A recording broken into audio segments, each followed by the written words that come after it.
He was betrayed by his closest allies in his party and marked as a traitor, but he returns back 20 years later as the strongest hero killer. Zell was one of the 14 lances of the Empire who were the heroes that fought and protected the country, but things quickly go south when the Emperor sends them on a deadly weapon. Out of the 14 heroes, 3 die in the journey, while 7 of them run for their life against the strongest enemies, but Zell and 3 of his friends were not cowards and bravely fought against these unbeatable odds, even winning the battle for their country. While they were on their way back through some thick jungles, they were ambushed by the 7 heroes who ran away, and Zell alongside his 3 tired friends were quickly outmatched. The 7 heroes killed Zell's friends while slashing him across the eye as well, but he somehow survives. The 7 lances are later known as the 7 heroes, while Zell and his friends are called the 4 lances of betrayal, as the 7 heroes announce that Zell and his friends ran away from the enemy. 20 years later, the capital city is well guarded by the monastery to prevent any of the peasants pass through. Every single day, several people who try to enter the border illegally are hanged and killed publicly, and this day was no different as the chief monk Raz hangs 4 peasants before ordering their death. Soon he hears some noise coming from behind and finds out that one of his guards have found another illegal immigrant who is just a little girl. Raz, however, is the ancestor of Trump and has no sympathy for immigrants as he orders her death as well, but thankfully, Zell appears behind her, claiming that she is his sister as he tries to walk away with her.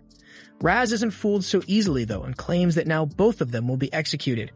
Before Zell could do anything though, a tall man with blue hair appears behind them and grabs both of them up, pretending to be a relative as he apologizes to Raz and bribes him with some gold coins. This strategy works as Raz lets them leave while the blue-haired man tells them that they can't enter the borders so easily without any planning. He claims that he himself has paid a lot of money to the smugglers and has planned this extensively so they should stay out of the way and make no trouble. He looks at the girl named Pee and asks why the hell does she won't enter the borders, while she sadly replies that there is nothing left for her back in her village where everything was destroyed. Suddenly, Zell pricks his ears as he hears people coming, so he picks Pee up and yeets her into the stream below before telling the blue-haired man to get his weapon ready. The man was confused, but soon 13 guards emerge from behind, completely surrounding them as they ask for even more money. Zell realizes that the monastery is just a front, as only people who donate a lot of money are given permission to cross the border. Soon one of the guards decides to attack, but without any hesitation, Zell splits him in half with just a single slash of his sword. This really shocks the blue-haired man since he doesn't know that Zell is one of the former heroes, and as more guards attack him, Zell makes quick work of them as he slashes through all of them effortlessly. Once the guards were dead, he throws them all into the stream below, while the blue-haired man looks at him impressed and asks for his help. He introduces himself as Weed and promises to smuggle him and Pee inside the borders as well. That evening, all 3 of them get transported through the stream in a small boat, which takes them to a shady tavern. Zell starts drinking like my alcoholic uncle, but soon Wide directs him into a room to meet the head of smugglers, named Altia. Altia turns out to be a beautiful woman who starts asking questions before telling Zell that tomorrow is the last chance to see the 7 heroes and get their autographs, since they are leaving to suppress a civil war on the borders. This catches Zell's attention as he wants nothing more than to take revenge on these cold-hearted killers, but before he can ask anything, a man enters the room and claims that the monks are in the tavern with weapons. Altia quickly walks out while Raz, the head monk, claims that he has gotten news about this tavern being a den of smugglers. Altia quickly denies it, but Raz brought one of the midgets she helped get in who completely rats on her in order to save his life. It was all for nothing though, as the monk decided to practice their baseball skills on his head, killing him immediately. An all-out brawl breaks out as the monks attack everyone while Raz manages to get his hands on Pee and swears to make an example out of her. Wade tries to fight his way through, but before Raz could hurt Pee, Zell arrives from the balcony and slashes the ropes to a giant boat which falls on top of them, monks killing several of them, while also freeing Pee in the process. Zell gets up to count the remaining monks while Raz screams at him that defying the monks is equal to defying the 7 heroes. But Zell isn't a simp for the heroes and claims that it's a bonus for him as he kills another monk with a single slash. Raz quickly escapes out and soon sirens start ringing in the city, which means that the security has been tightened. Altia claims that they will have to lie low for a couple of days now, but Zell claims that he will get into the capital no matter what since the heroes will be leaving tomorrow. Altia gets impressed by his determination and claims that there is one secret route that the monastery doesn't know about and they can use that. Soon they start running through the dark tunnels while killing the small goblins that attack them when they soon emerge into an opening. To their horror though, a giant goblin emerges from the darkness and blocks their way. Altia starts getting PTSD, but Zell wastes no time as he tries to attack the monster head-on. Unfortunately though, the monster's skin is too hard and his sword does nothing while the goblin grabs Zell in his fists and punches him into the wall. Zell lays there unconscious while Altia starts freaking out, claiming that they are all going to die, but Wide doesn't give up and throws a metallic ring at the monster's head, knocking him back before using the ring to trip the monster over. As the monster falls to the ground, Wide starts looking for an escape route, but soon the giant goblin gets back on its feet for round 2. Wade shoots his ring at the monster's head once again, managing to crack the tough skin, but this time his luck runs out as the monster grabs the cord and flings him into a wall, knocking him to the ground. Altia manages to save Peepee's life, but now she is stuck without any way to escape. Just as Wide thought all was over though, he notices a bright light above him, where Zell was lying unconscious. Within seconds, Zell jumps onto the monster's head before slashing it in half with a single strike of his sword. Altia is shocked at the boy's strength, while Zell tells Weed to get up as they have a shit to catch. Just as they were about to leave though, Zell senses danger and tells everyone to get back as a magical slash completely evaporates the body of the monster. Zell is shocked but soon finds Raz on the ledge above, the tall man who seems to have a magic sword with him. He realizes that the situation might quickly get out of control and tells Wade and the others to stay back while Raz explains that this man was also a smuggler before, but now he works for them. The tall man then picks up his sword once again when Zell notices a fairy tied to the handle screaming in pain, which was creating those magical attacks. The man swings his sword, creating an aerial slash, but Zell bravely intercepts the attack and slashes it in two, surprising both Raz and his hired killer. Zell starts crying like a little bitch after that, screaming at them to stop using the sword, which confuses White and Altia, but Peepe also notices that the fairy seems to be in extreme pain whenever the magical attacks are used. Raz laughs at Zell and tells the man to finish the job, but the man sheathes his sword back, claiming that he was paid to make sure they weren't able to reach the ship, and now they are too late to catch the ship, which means his job is done. Raz immediately begs him to stay and offers even more money to incapacitate Zell completely, so the man agrees and takes out his sword once again, attacking Zell with all his might, causing the cave to collapse. Zell drops down to a lower level of the cave where he gets up injured to find Raz standing, who claims that he knows Zell's race gets energy from the moon, but at this level of the cave he can't see the moon anymore, which means that he is done for. Immediately a bunch of guards emerge with weapons and surround him completely before attacking him together. Zell quickly gets back to his senses and dodges the attacks effortlessly, before landing a sword slash at one of the guards, who barely manages to block it. Zell seems impressed and realizes that these guards are definitely strong, while the guards get scared by Zell's incredible strength. Raz tells them to attack again, but this time Zell quickly dodges and lands ahead of them, forcing Raz to run. Zell chases after him while the guards follow him, but before they could attack, Zell stabs his sword in the ground, causing his surrounding area to burn with a purple fire, which immediately melts all the guards into a mess of melted metal and burnt body parts. Raz is too shocked to even speak and asks how did Zell know about a trap that even he was unaware of, but Zell calmly replies that he has visited this place many times in the past. He throws him through the next door and walks in where he finds another high priest sitting near a statue.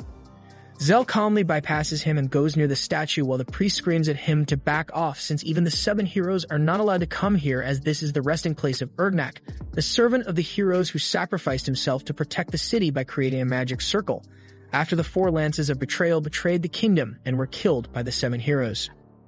Zell laughs at that as he starts talking quietly to the statue of Urgnak, claiming that a great man like him is being called a servant of the heroes today.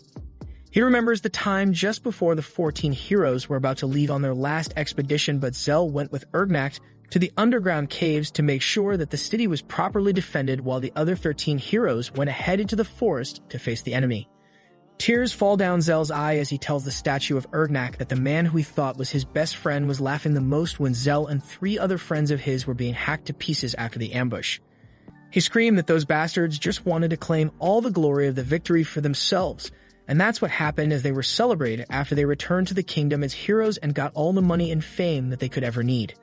After getting that out of his system, Zell stands up again and takes out his sword to activate another magic circle, when the high priest starts screaming at him to stop and tells Raz to stop the boy no matter what. Raz, however, is a total bitch, so the high priest shoots some hidden darts at Zell, but he is too fast and blocks the darts while slashing the magic circle in half, destroying it completely. The high priest watches in horror as the entire monastery starts collapsing, and soon enough, the entire border wall made by the magic of Urgnak collapses into nothing, opening the gates to the capital city to everyone. This immediately creates a riot as every single peasant starts rushing to get inside the city, where they find Raz climbing out of the debris still alive. Raz thankfully locates the tall man with the magic sword and offers to pay him anything he wants to protect him. But the man refuses the offer and walks away, letting the angry mob have the corrupt priest.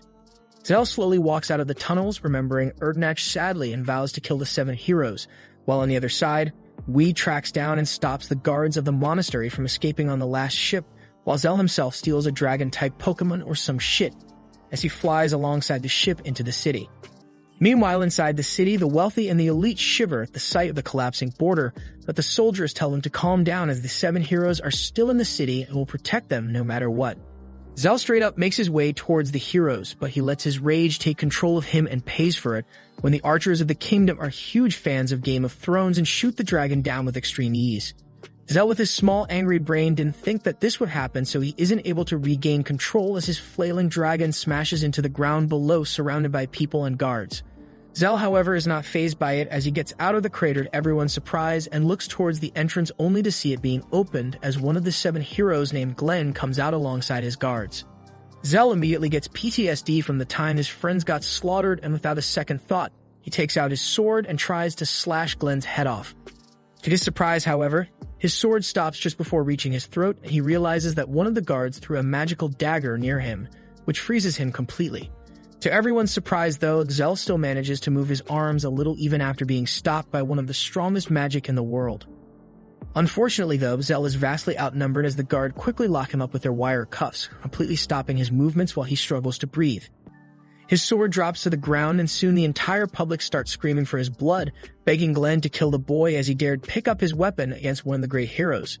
Glenn slowly makes his way towards the trapped Zell, but just when Zell thought that his quest for revenge was over before it began, Glenn ends up surprising him as he turns to the public, claiming that it's just a little kid from the borderlands outside the city and has probably faced a tough life in the hood, so he forgives him for this act. The crowd goes silent, but soon erupts in cheers for Glenn the Merciful, who is so saintly that he would even forgive a person who tried to kill him. This completely breaks Zell as he realizes that Glenn and the others have already achieved what they wanted to get. After killing his friends and almost killing him, they have amassed so much respect and fame that they are the ones basically running the entire country. He stands there in the rain all alone and with a heavy heart, starts moving into the forest when suddenly Daenerys Targaryen herself swoops down on a dragon before picking him up and flying into the sky. Zell submits himself to his fate as Dany takes out a weird-looking sword and was about to stab him when Weed rear-ends her with his airship. Unfortunately, though, the airship was made by Boeing, so it crashed immediately, but it was enough to save Zell's life for a while. Dany gets up once again and takes her sword out as she angrily moves towards a broken Zell, but before she could kill him, Pee-Pee jumps in the middle, telling Dany to leave the man alone. Dany angrily tells her to move out of the way if she wants to live, but Pee-Pee stands her ground. To her surprise, this absolute psychopath swings her sword at the little girl, almost killing her. Pee-Pee falls to the ground and was about to be shish kebab when Weed calls Dany a princess. For once, he was not being homophobic, as it turns out that Dany was actually a princess of the same clan as him, dressed as a soldier. She screams at Wade to stay back as this white-haired pipsqueak took her brother's life. Wade is shocked by this, while Dany immediately tries to stab Zell through Pee-Pee. Zell, however, gets up in a trance and saves Pee-Pee while getting stabbed in the leg. Before Dany could even respond, Zell gets in her face with his dagger and breaks her helmet before putting the blade to her throat. Dany is shocked and pisses herself as she collapses on the floor defeated, while Zell falls to the ground unconscious. Weed quickly takes all of them to a small refugee camp near the city so that Zell could recover, but Dany wouldn't hear of it as she claims that he killed her brother Krat, the leader of the clan, which means that he needs to die, but Wade stops her, claiming that her brother was his leader as well, and he knows that Krat wouldn't want her to go on a pointless revenge streak. Zell overhears all this and gets up before throwing his sword at her and telling her to kill him. But all he gets is a jaw-breaking punch from Weed, who tells him to get a hold of himself as he can't back out of a quest so easily. He then turns towards the dragon and tells her to chill out as well, since he thinks Zell can help them find her older sister who went to a neighboring kingdom to negotiate for peace, but was kidnapped on the way. Zell tells him that he is weak and can't do anything, but after a small pep talk, he agrees to help Weed find the girl. A couple days pass by and Zell still seems depressed, when Pee-Pee runs up to him and claims that she found some people from the same race as her, so she would stay with them and set up a village.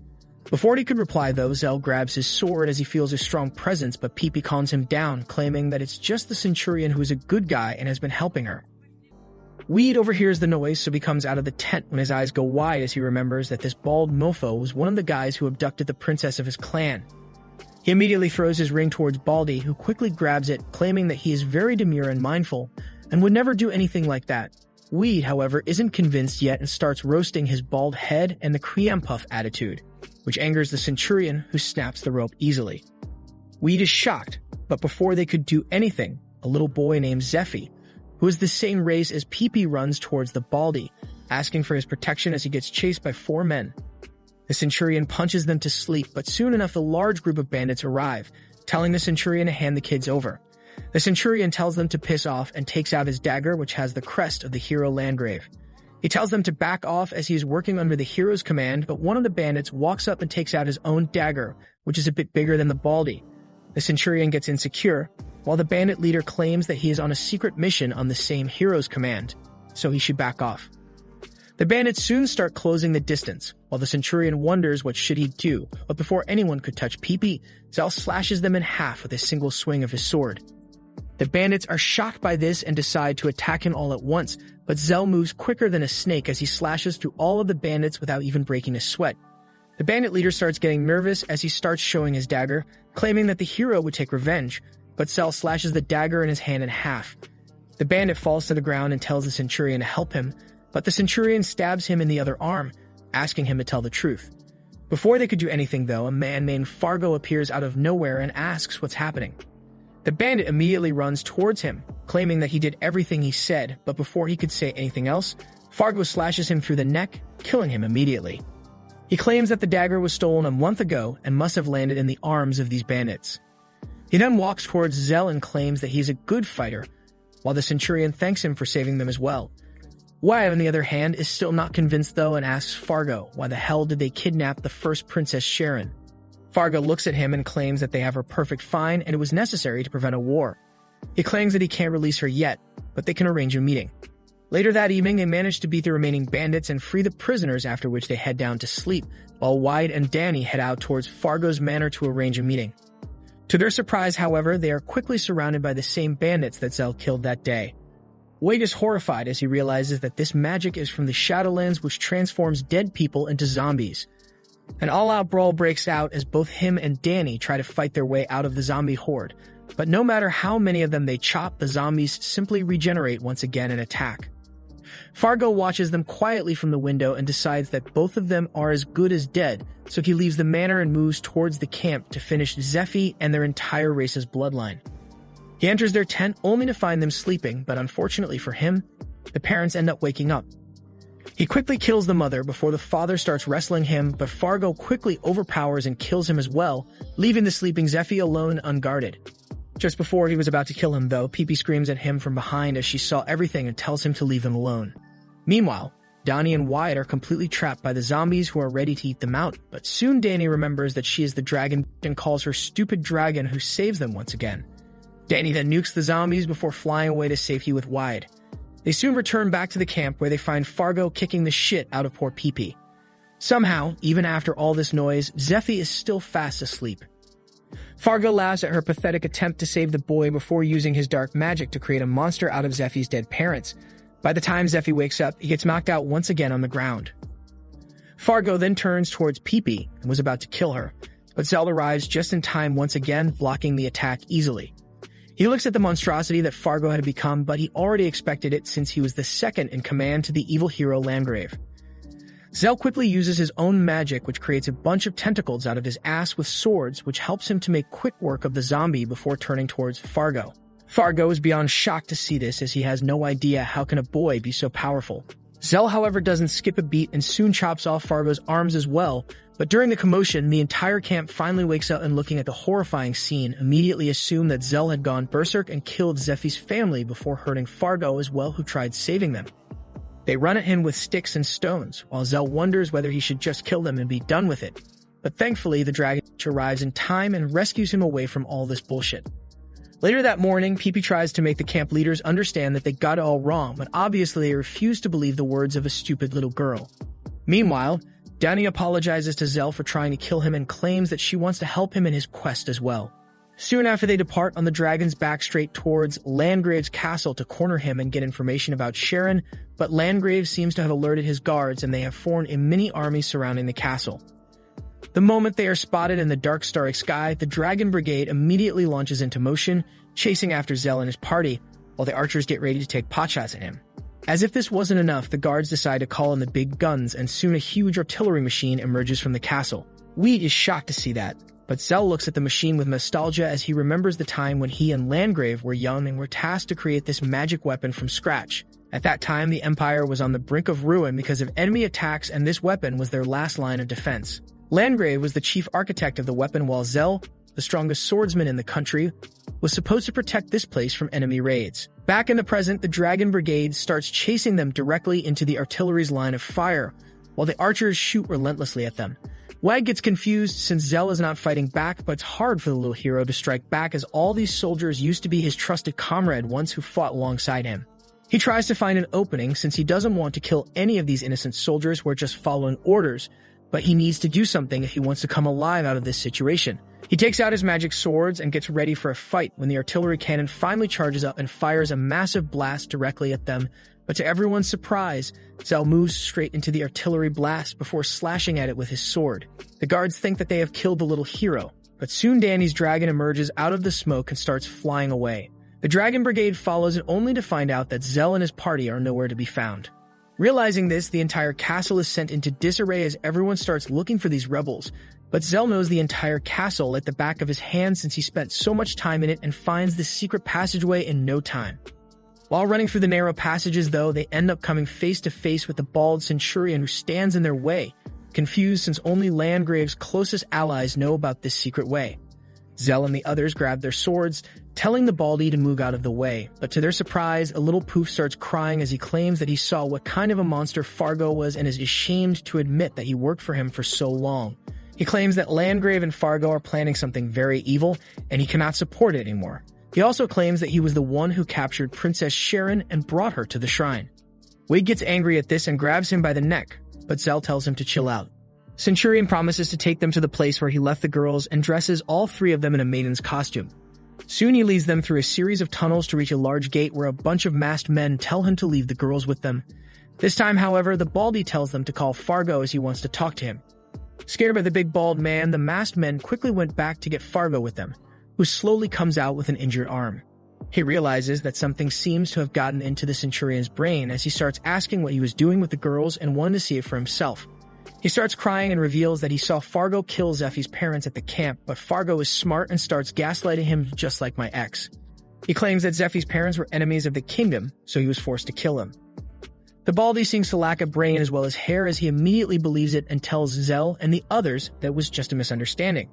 Fargo immediately realizes that the intruders are here and stabs the Centurion twice in the body, but before he could finish the Baldy off, Zell jumps into action and blocks the attack. Fargo falls back as Zell jumps towards him, but he manages to block the little hero's attack at the last moment. Realizing that in his weakened state, it would be difficult to take Zell on, he decides to lay a trap for him and offers to make a deal. Zell, however, is in no mood and claims that he will kill him right here, and then take the maidens back to their places. Fargo, however, laughs like a maniac before revealing that he has converted almost all of the girls into living zombies. Zell gets consumed by rage and immediately attacks Fargo with all his might, but the bastard manages to block the attack before going on the offensive, forcing Zell on the back foot as he tries to defend himself against the countless tentacles. Zell is pushed back once again while Weed tells him to use his own black swords against this monster. Zell replies that he can't use all of his powers when he can't see the moon, which means that he is at a big disadvantage here. Wee realizes this and immediately jumps in to help, followed by Danny, who goes in the other direction, creating a pincer attack from both sides. Fargo easily sees this and laughs as he decides to ignore the other two losers and focuses all of his tentacles towards Zell. Thankfully, Zell manages to evade the attacks once again, but Fargo finds an opening and disarms Zell before stabbing him in the arm. Fargo was about to finish the job when the Centurion throws the special dagger with the Landgrave crest towards Zell. He catches it easily, and to Fargo's horror, he takes out the dagger and jumps towards the monster before stabbing him in the head, ending his story then and there. Zell gets up once again and without another word tells Weed and Danny to follow him to the next room while they leave the Centurion to cry over the dead Fargo. Soon they enter into the inner vault where the shrine is located and they spot Landgrave standing there with the masked scientists while Sharon the princess is tied to an altar while some weird tentacles suck the life force out of her. Zell starts doing what he does best, which is slashing anyone who comes near him. while the scientists tremble with fear. Landgrave, however, still doesn't seem too worried as he tells them to continue their work. But soon Weed and Danny also enter the chamber and immediately head towards Sharon. They kill the remaining scientists and free Sharon off the altar where she lays barely alive. Landgrave gets furious and shouts at them that he is the hero who saved the kingdom and every one of them from the evil hands of the enemy empire, and they should kiss his feet for that, instead of fighting against him. But this only makes Zell sadder, as he wonders whether there was ever a time when Landgrave used to be a noble warrior. Landgrave still doesn't recognize Zell and wonders why this kid is looking at him with such pity, but before he could understand who he was, Zell attacks him with a swift slash. Landgrave, however, is much faster than he looks as he dodges the attacks with some monkey moves and lands back on the ground. Zell tries to attack once again, but Landgrave blocks his strike with his own sword and pushes him back. He laughs at Zell, claiming that he is not strong enough to face him, while Zell curses the fact that he can't see the moon right now. This time, Landgrave goes on the offensive and tries to attack Zell, who dodges the strike before blocking a strong kick as well. Landgrave immediately throws some daggers, which Zell sidesteps, but Landgrave pushes through and keeps forcing Zell to back up with a barrage of attacks. Landgrave realizes that he needs to do something scummy, so he secretly takes out another dagger and manages to slash Zell across the back. Before he could celebrate, though, Landgrave realizes that even he got slashed in the process. Angry at this disrespect, Landgrave throws caution to the wind and attacks Zell head-on, but this time Zell takes the upper hand and slashes him across the back.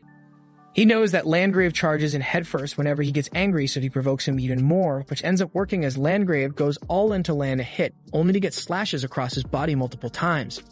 This turns into an all-out bloodbath as both Zell and Landgrave attack each other again and again without any breaks when suddenly Landgrave realizes that these attacks seem familiar to him. He backs off and asks from where did he learn these moves, but as soon as Zell takes his stance once again, Landgrave is forced to remember that he is one of the heroes who they killed in order to save themselves. Zell takes advantage of this confusion and uses Landgrave's shock against him as he lands a special attack, stabbing Landgrave all over the body. Landgrave falls to the ground while Zell forces himself to finish the job. Landgrave can't believe his eyes and asks how the hell did Zell manage to stay alive when he was hacked to pieces and thrown off a cliff, but Zell refuses to reply and goes in for the kill shot. Just before he could land the final blow, though, a bunch of armored warrior maidens emerge and block his attacks before surrounding him on all sides. Zell is too tired to fight and collapses on the ground, while Landgrave eagerly asks him for the secret of him looking so young even after 20 years. Zell realizes that Landgrave was using all those demi-human women to reverse his aging, while Landgrave tells the scientists that they have received the perfect specimen to do their experiment. He instructs the scientists to put the cursed bug on him, which will basically make him a slave. But before they could do anything, though, Zell ends up going berserk as a bunch of black tentacles emerge from his body, killing the scientists around him. Landgrave realizes that there is something very wrong and orders the warriors to kill him, but Zell simply laughs and beats the crap out of the woman like an average American redneck.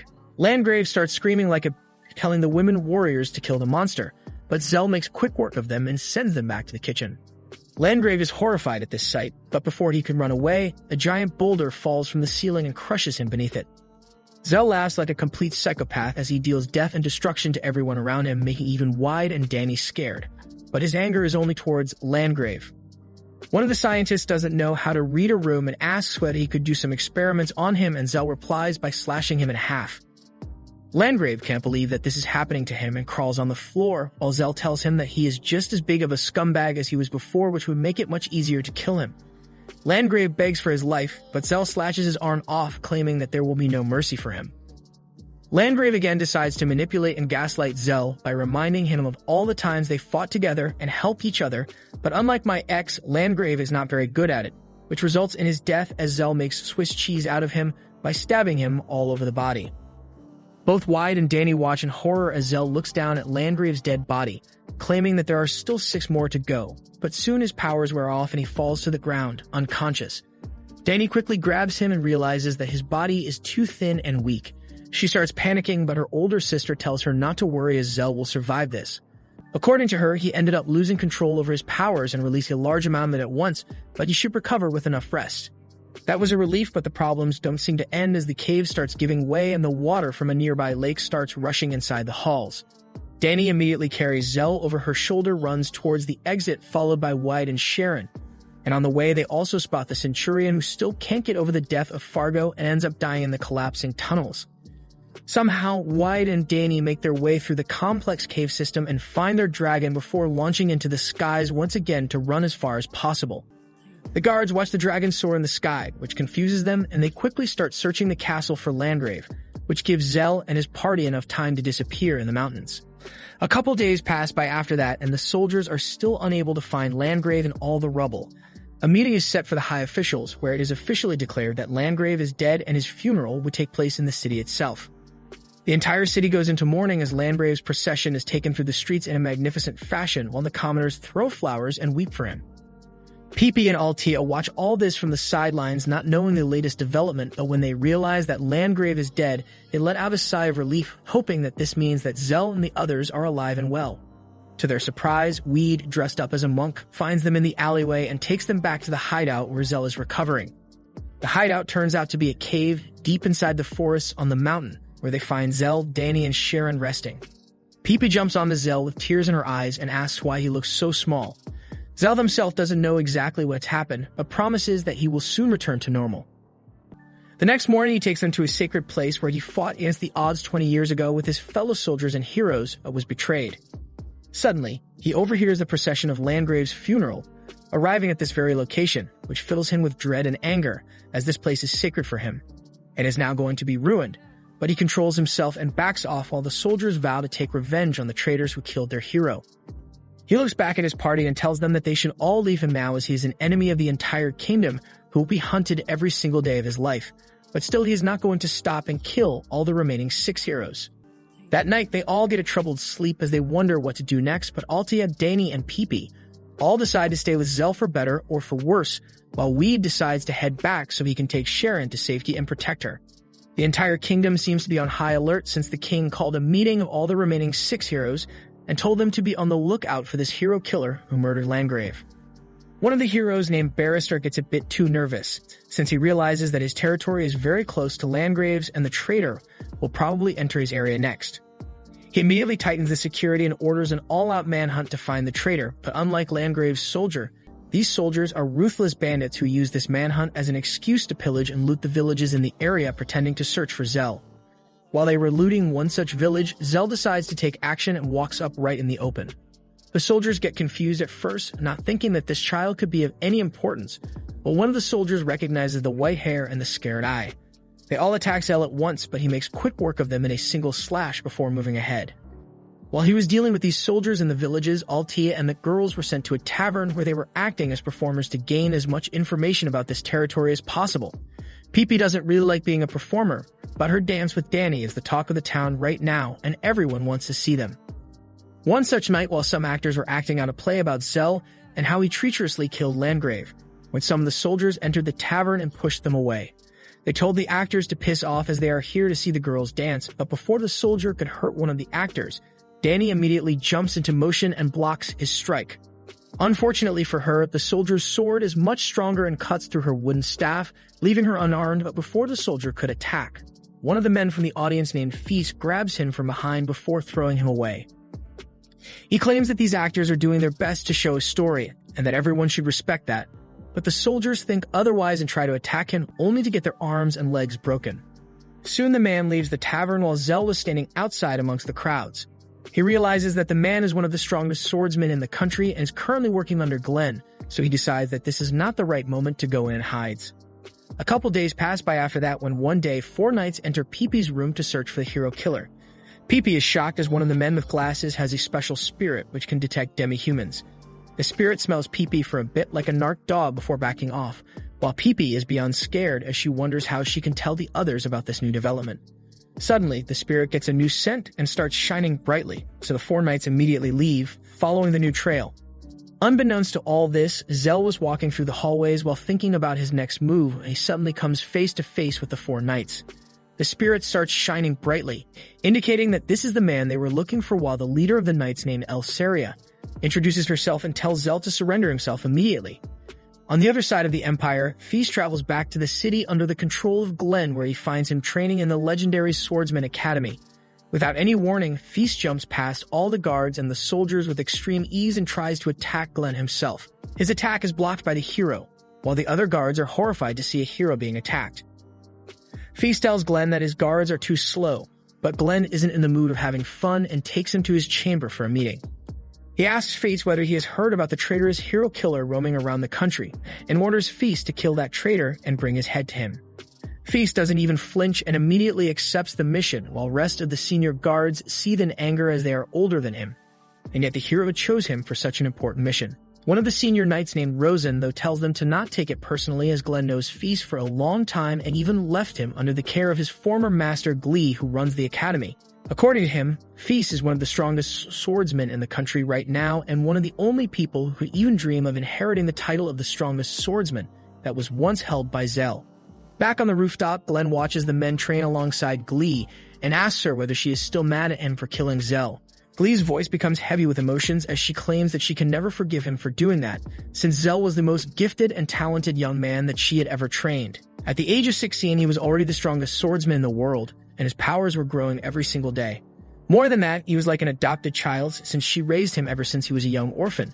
She claims that she still finds it very hard to believe that Zell could betray the country, as he was one of the sweetest and righteous people that she ever knew. Glenn looks down sadly and finally reveals that Zell in fact did not betray the kingdom willingly, and his heart was in the right place, but he was so jealous of his talents that they ended up killing him and the 3 other heroes.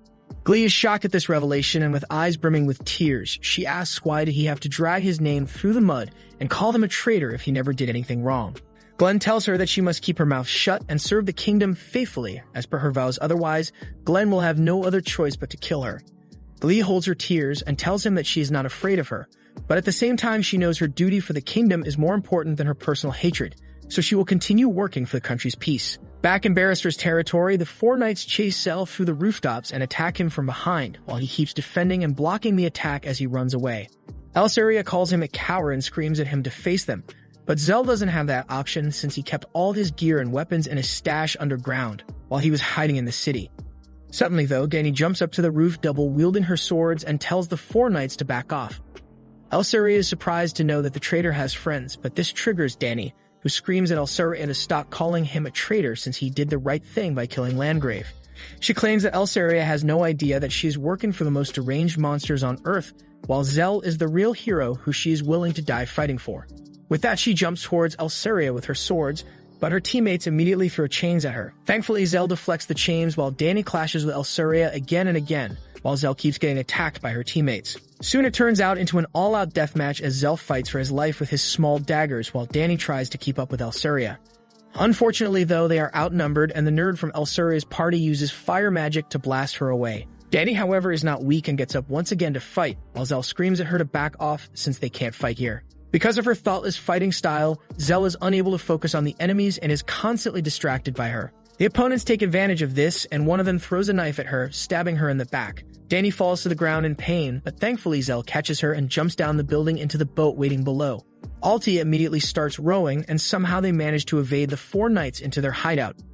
Altia and Peepee start treating Dany, who becomes feverish because of her injuries, while Zell angrily claims that he can't fight with such an immature fighter.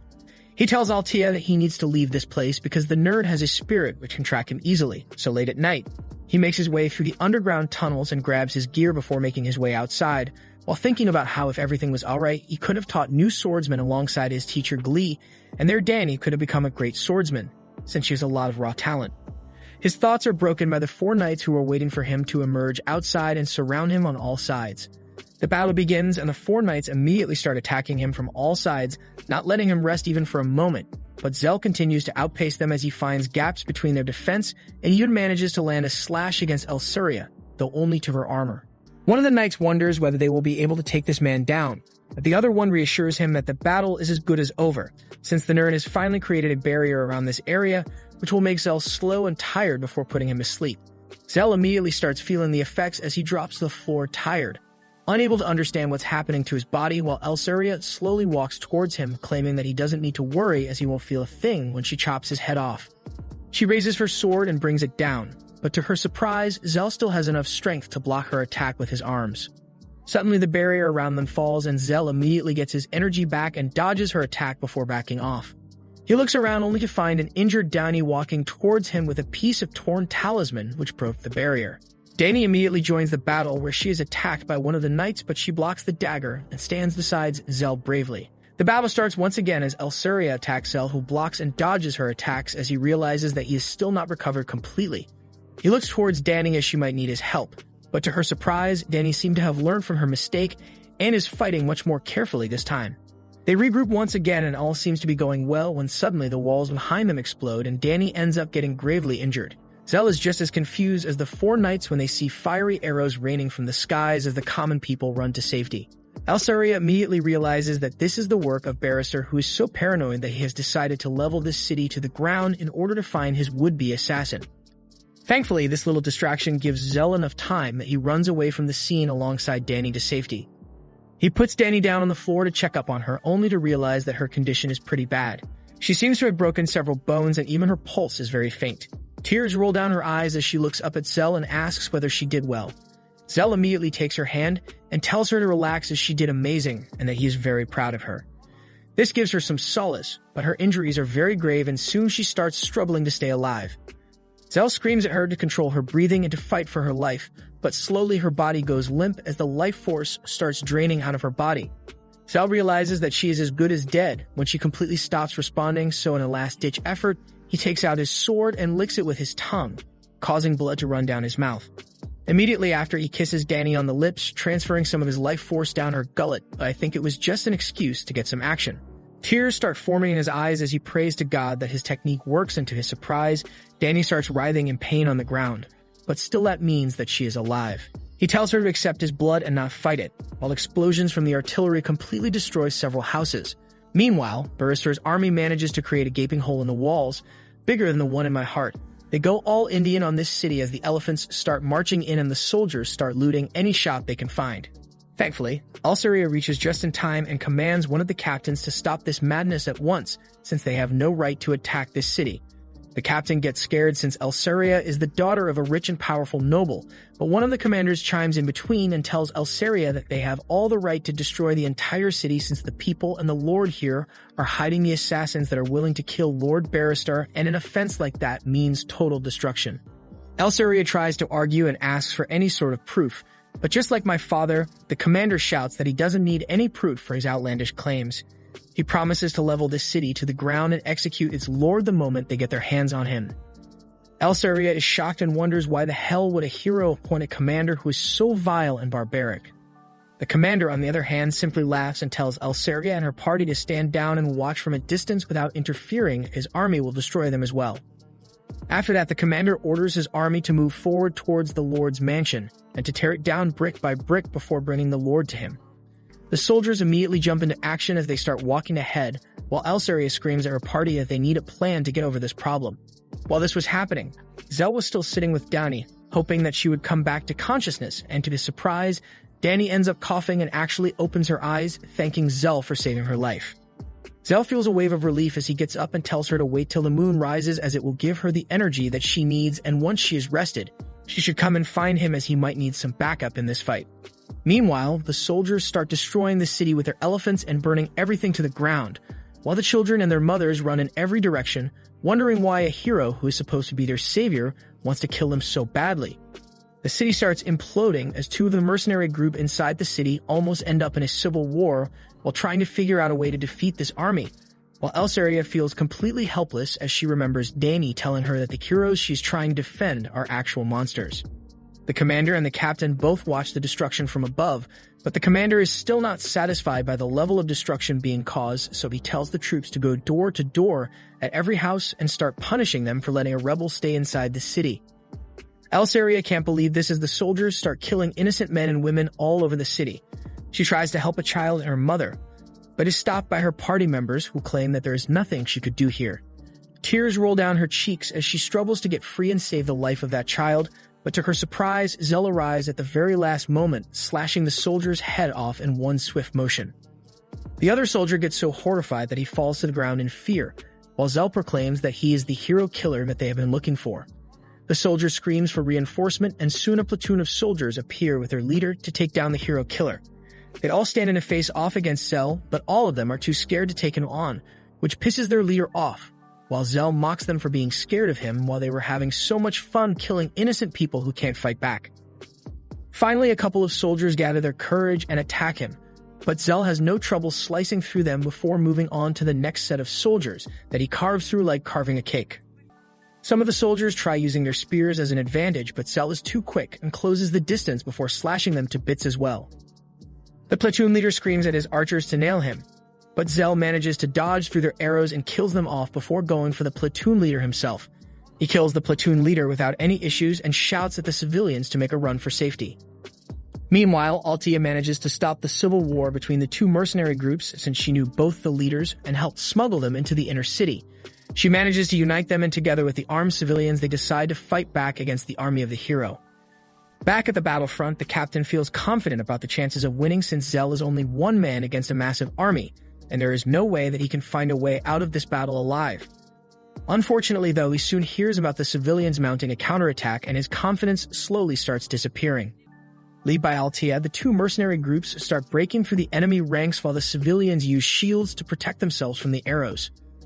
Elsaria and her party notices that Zell alone has basically turned the tides of the battle completely, and he is very close to breaking the spirits of the enemy forces, but they also realize that he is getting tired now. Elsaria makes a tough decision and decides to basically join forces with Zell and orders her party to defend the innocent civilians from the enemy forces. Before they can head out, though, a wave of terror goes down the enemy forces as they scream about an extremely strong girl killing them from behind. This girl turns out to be Dani herself, who now has white hair and small bits of feather on her body for some reason. She makes quick work of the enemies in front of her and reunites with Zell, who feels happy to see her up and running again. He asks whether she would like to fight with him, and she eagerly agrees at this opportunity. Soon the fight begins once again, but the enemies are not matched against the combined power of Zell and Dani together as they defeat the entire platoon in record time. This breaks the enemy's confidence as the soldiers start running away, but their escape is cut off by Elsaria and her party, who start picking off the soldiers one by one. Zell and Dani continue to delete anyone who comes in their way, and soon even the commander decides to make a run for it, but tells the captain to hold the line and promises to bring reinforcements. However, the soldiers completely lose any hope after seeing their commander flee, and they all start running away from the fight while being chased by the townspeople. As for the squad of dragon riders to rain hellfire, while an elephant unit also enters the city, the captain thinks that the battle is over now, but Barrister seems to have gone insane as he destroys his own elephant unit for absolutely no reason. The captain realizes that his hero is nuts and starts running for his life among the alleys, where he is stopped by Elsaria and her crew. They ask him to spill all the information he has about Barrister, but the captain decides to run, only to be shackled by Elsaria's party. Back in the battlefield, the mercenary leader slowly starts losing hope as he watches the dragon squad flying above, and a piece of debris would have crushed him if it wasn't for Zell, who shattered it with his sword and tells the mercenary leader to get up and fight again. Zell decides that the dragon squad needs to be taken care of as soon as possible, so he tells Dani to follow him as he jumps from one beam to another before launching himself into the moonlit sky. Suddenly, a bunch of magical sword appear from his body as he quickly takes care of multiple dragon riders at once. Everyone is shocked at this display, and the dragon riders are filled with fear, and they don't even know what kind of a monster they are fighting against. Dani jumps into the action as well as she takes over one of the dragons and starts killing anyone who would dare come in her way. Some of the mages try to Avada Kedavra him, but Zell's sword managed to block and reflect the magic back at its user, killing him immediately. Zell jumps down to one of the clock towers while the townspeople watch him in awe as they realize that Zell is the actual hero who is protecting them from these monsters. The commander orders the dragon squad to focus all their attacks on the hero killer, but before they could launch an attack, the mercenaries start shooting them out of the sky with the help of their giant crossbows that they stole straight from Game of Thrones. The crossbows are very effective, however, as they shoot most of the dragons, gaining a great advantage, while the mercenary leader claims Zell as their hero. At first, the locals are shocked, but they soon join in their voices as they chant for Zell as their hero as the battle rages on. Zell doesn't really care that much, though, as he focuses on the battle and starts taking care of the rest of the dragon squad before jumping on the dragon that Dani was riding. The commander once again realizes that he is no match against Zell and decides to flee after ordering the men to continue fighting while he gets some more reinforcement. This obviously didn't go well with the soldiers, who immediately lost the will to fight while Zell picked them apart one by one. The commander realizes that there is only one way to win the fight, and that is to take control of one of the warships created by Glenn, which is hidden in this city. He thinks about how Barristar will give him so many riches if he manages to win this battle for him, but before he could reach the location where the ship was hidden, the ship itself starts floating up in the air while the captain was dangling on a rope from it. The commander realizes that the captain must have gotten caught and has already spilled the beans to Elsaria and her crew. Barrister, on the other hand, doesn't have any clue about this development and thinks that one of his men has already captured Glenn's flagship and is now bringing it to Barristar. This gives him a lot of options, as he can simply turn the entire city to dust and ashes now without any fear of harming the ship. He remembers how his request of creating his own battleship was rejected any explanation, even though Glenn built one for himself without any issue. This really affected Barristar, who started hating Glenn for always behaving as if they are not equal, when in reality both of them are heroes. He remembers the time in the forest when the 7 heroes were huddled around a campfire as they wondered how the 4 heroes would ever manage to come out of his battle alive. Glenn claims that Zell is a guy who has already faced through many such impossible odds, but somehow has managed to come through with victory in all of them with a smile on his face. Suddenly they wonder what will they do if he actually manages to win this impossible battle as well. Legendry claims that Zell is a good friend and he will probably not tell the king that the remaining heroes were hiding in the forest, but Glenn isn't so sure and claims that they need to be prepared just in case Zell manages to make his way out through this battle as well. While he was going through this crisis, Zell was cutting his men down left and right and making a beeline towards his floating castle. The Mage Riders try to stop him with their magic, but Danny manages to dodge through all of them before Zell cuts through them with his magical swords. Barrister finally notices Zell flying straight towards him and decides to blast him off the sky using his mega cannon, but fortunately for Zell, Barrister's aim is similar to me trying to piss in the pot while drunk. Elsaria realizes that Barrister has totally lost it and asks her party member to arm the battleship, as they are going to try and destroy Barrister's castle from the sky.